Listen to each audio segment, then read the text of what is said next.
I am Dr. Panneer Selvam, consultant diabetologist, consultant and interventional cardiologist, Prince Heart Care and Diabetic Clinic, Villivakam. Today, our topic is diabetes and heart care. Diabetes is a metabolic disease which affects the entire organ of the body. To understand the basic and pathophysiology of diabetes is, pancreas is the organ in which having a alpha cells and beta cells. Alpha cells secrete glucagon and beta cells secrete insulin. Insulin have the action reducing the blood sugar level in our body, where the secretion of insulin from the beta cells are defect in action or both, either secretion or action. When defect is there, so the reduction of blood glucose in our body is reduced, so the glucose level is increased. That condition is called hyperglycemia. When the fasting blood sugar level is more than 126 milligrams or random blood sugar more than 200 milligrams or postprandial blood sugar more than 200 milligrams and HbA1c. So where any two value of this, fasting more than 126 or postprandial more than 200 milligrams, having fulfilled the criteria, having the diagnosis of diabetes. Diabetes, there are four types of diabetes. First, type 1 diabetes, where the insulin secretion is less or near total absence of insulin secretion from the beta cells. Type 2 diabetes is a insulin resistant diabetes, where the insulin secretion may be adequate but the action is less. So the insulin level is normal, but the insulin action to reduce the blood glucose is reduced. So this is called resistant diabetes, that is called type 2 diabetes. And gestational diabetes, where the abnormal glycemic status, the hyperglycemia occurring during the pregnant periods. So this is a gestational diabetes. And one more type is secondary diabetes. The diabetes can occur due to various systemic disease, including pancreatic disease, pancreatitis. So systemic illness causing hyperglycemia. This is called secondary diabetes. There are the four types of diabetes, where the type 2 diabetes almost account for 90 to 95% of the diabetic conditions. Clinical features, the diabetic persons may have increased thirst and increased food intake and increased urination, polydipsia, polyphagia, polyuria. These are the three classical symptoms of diabetes. Many times the person may not have a symptoms at all. When preparing the patient for as a pre-operative evaluations, so random blood, when doing the random sugar level, so patient instantly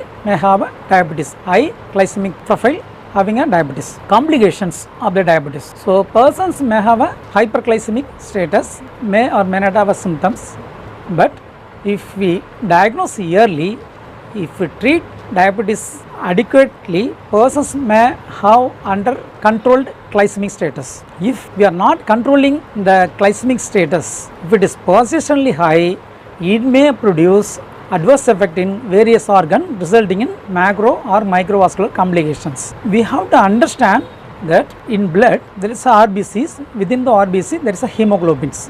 When the glycemia is hyperglycemic status, the blood sugar, that's glycemic moiety, that will enter into the cells, RBCs, which attach with hemoglobin, will form a glycated hemoglobins. So that is called HbA1c.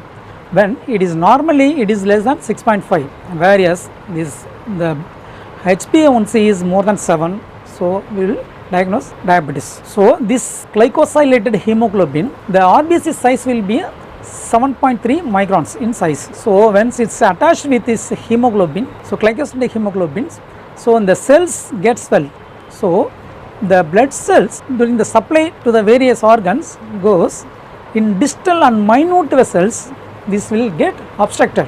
So the distal portions will get reduced blood supply.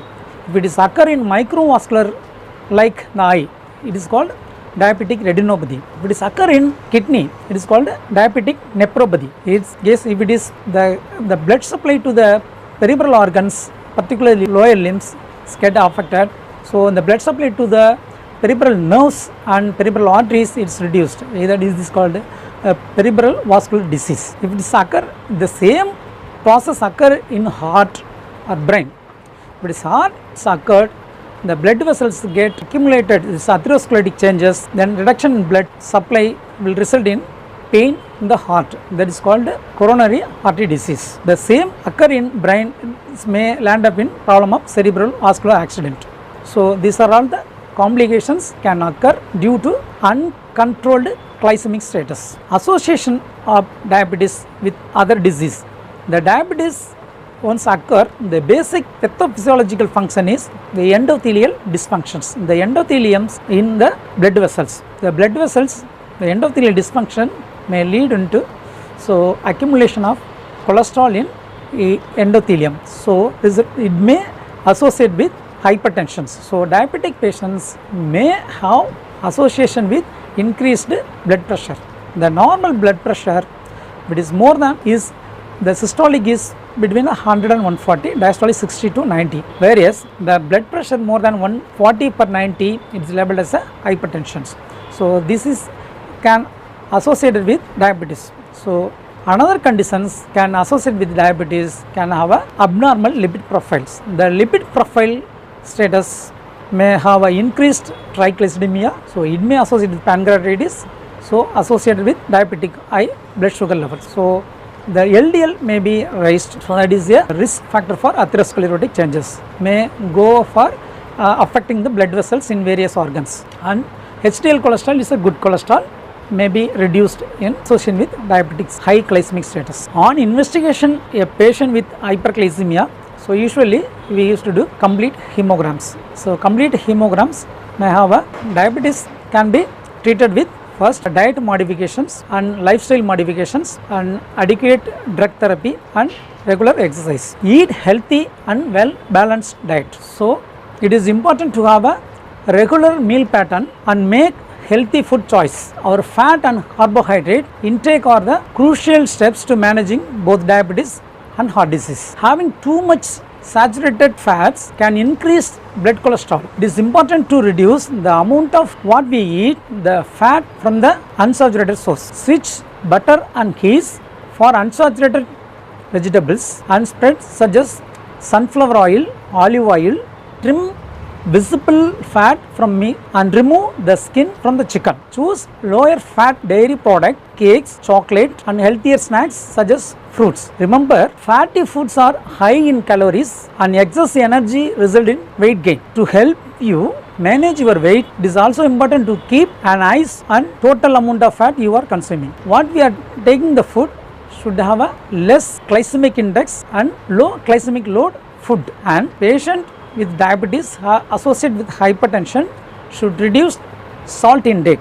So increased salt intake may land up in trouble with increased blood pressure. So association of diabetes and hypertension may further aggravate or precipitate or its favor to develop macrovascular complications like cardiovascular disease, means coronary artery disease, heart failure earlier than controlled glycemic status persons. Eat right, cut down salt. Some tips for diabetes and heart disease patient: eat balanced meal, eat responsible amount of calories food, eat regularly at right times, do not skip meal to keep your blood glucose lower, and eat slowly. So having exercise regularly half an hour per day, at least 3 to 4 days per week. So preventing diabetes is our modifying our diet pattern, lifestyle modifications. Once persons develop diabetes, it is optimum control of glycemic status, its favor to prevent the complications like macrovascular or microvascular disease. And proper diet patterns and avoiding alcohol, stopping smoking, these are all favor to keep a person healthier in person with diabetes.